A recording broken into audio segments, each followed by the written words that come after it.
In this video, I want to talk about how you can apply for the Shein reviewer job. Now this one is basically called the trial one. So to do this, you want to head over to your profile.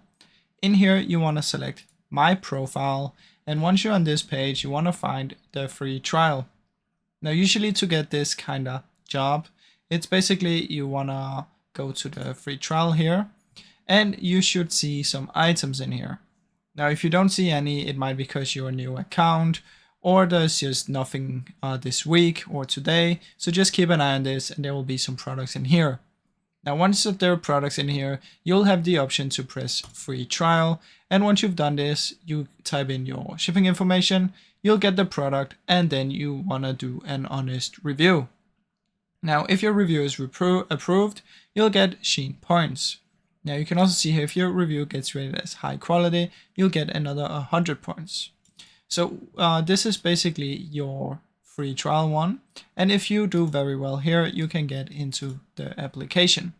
So this is the way to do this, guys. I really hope you enjoyed this short video. If you did, please leave a like and subscribe, as it helps me out a ton. Thank you so much for watching.